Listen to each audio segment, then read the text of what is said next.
Olá, meu nome é Rogério Bordini e bem-vindo ao componente de Design de Jogos Educacionais. Imagine que você acabou de abrir uma confeitaria com a proposta de fazer bolos que sejam saudáveis e ao mesmo tempo saborosos. Desafiador, não? Esse é o mesmo dilema que muitos game designers enfrentam quando projetam jogos educacionais. Mas como pensar em games atrativos que tragam o benefício da aprendizagem? É isso que veremos nesse componente. De acordo com Klopfer, muitos game designers geralmente consideram primeiramente a estruturação dos aspectos da jogabilidade e, ao final do processo, tentam inserir conteúdo educacional no sistema já formalizado. E isso pode ser um erro, pois o conteúdo educacional não ficará atrelado às mecânicas do jogo, o que pode deixá-lo chato ou sem sentido.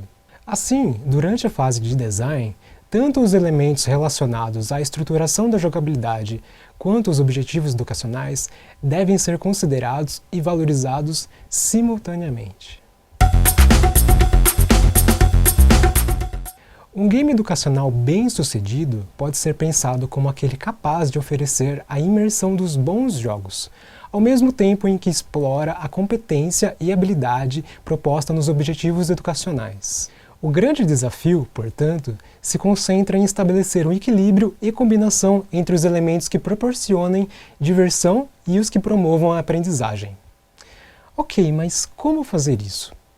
Na unidade 1, apresentaremos alguns trabalhos que fundamentam o design de jogos educacionais. Em primeiro lugar, é importante esclarecer o que se espera em um processo de design de jogos, ou game design. De acordo com Salem e Zimmerman, pode-se dizer que a principal meta do design de jogos é criar boas experiências de jogo para os jogadores. Experiências que tenham sentido e sejam significativas.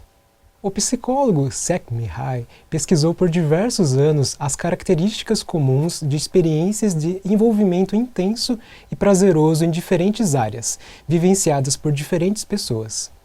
Esse estudo deu origem à teoria do fluxo. Com base na teoria do fluxo, experiências que envolvem intensamente as pessoas em geral proporcionam objetivos claros, tarefas desafiadoras, mas possíveis, sensação de controle sobre as suas ações, feedback imediato, envolvimento profundo, sem muito esforço, desaparecimento das preocupações do dia a dia e percepção alterada do tempo. Engajar os jogadores em experiências de envolvimento intenso e prazeroso é exatamente o que buscam os bons jogos. Por esse motivo, a teoria do fluxo é uma referência importante para o game design. Outra referência importante, Jesse Shell, nos apresenta a tétrade elementar de um jogo, que destaca a importância do equilíbrio entre 4 elementos básicos do jogo. A estética representa os sons, as músicas e a aparência do jogo. A mecânica define as regras, como o jogador irá se comportar, o que acontece com ele e os objetivos. Já a narrativa representa a história que será contada. E a tecnologia define tanto o meio físico do jogo, quanto os softwares e as linguagens de programação utilizadas. Na unidade 2, estudaremos mais sobre como ocorrem processos de design de jogos educacionais. Para facilitar o entendimento, utilizaremos como exemplo o jogo Musicnesia, game educacional 2D desenvolvido pelo Laboratório de Objetos de Aprendizagem com o intuito de promover o ensino de teoria musical e teclado para iniciantes. Como forma de garantir um bom equilíbrio no processo de design do jogo, tivemos alguns requisitos iniciais. Favorecer o reuso, considerar os objetivos educacionais e os elementos de jogabilidade de forma equilibrada. O processo de concepção pela equipe do game ocorreu por meio de 2 ações básicas. Primeira, brainstorm, que foi a concepção dos primeiros modelos de estética, mecânica, narrativa e tecnologia a serem utilizadas, e formação de um Game Design Document, um GDD, com o registro das principais ideias geradas pelo brainstorm. As sessões de brainstorm foram guiadas pela definição de aspectos relacionados à tétrade elementar e seguindo o roteiro definido por Fullerton, como estabelecimento de um desafio a ser solucionado, anotações das ideias, elaboração de listas enumeradas e categorizadas e análise do processo. O Game Design Document, o GDD, é usado para registrar coletivamente as principais ideias e decisões referentes ao processo de design do game, além de contribuir para a memória e comunicação entre os membros do grupo. No caso de Musicnésia, foram organizados elementos como enredo, interatividade, narrativa, personagens, objetivos, regras e etc.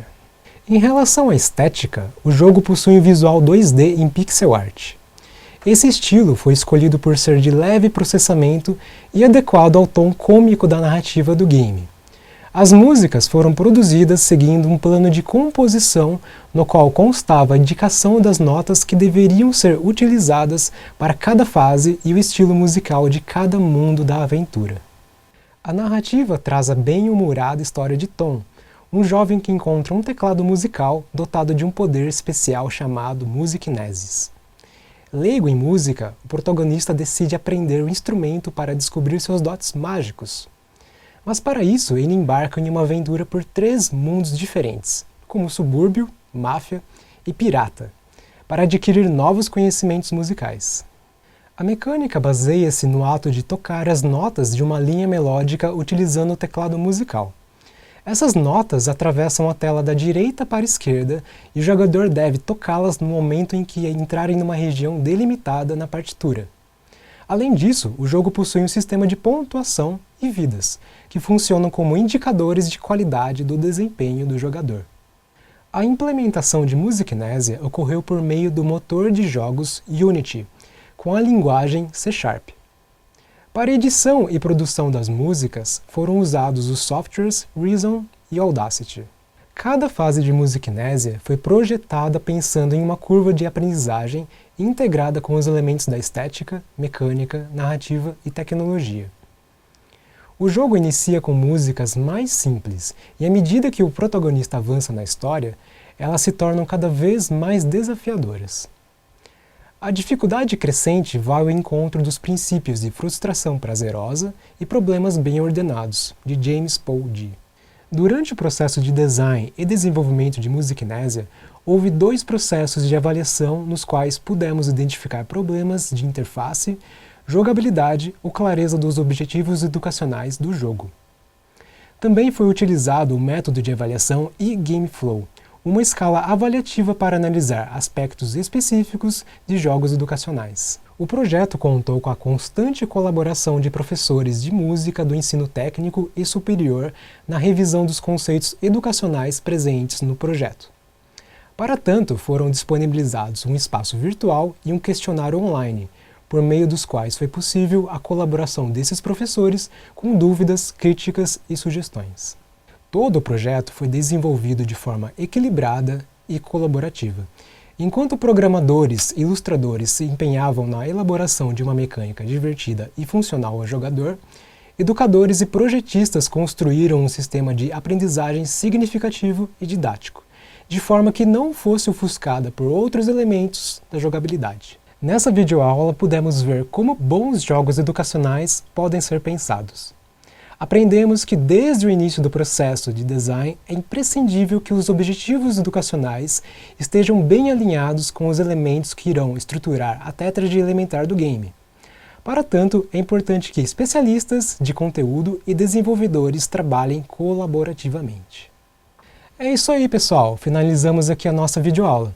Que todos tenham um bom curso e que possam projetar bons games educacionais. Nos vemos em breve.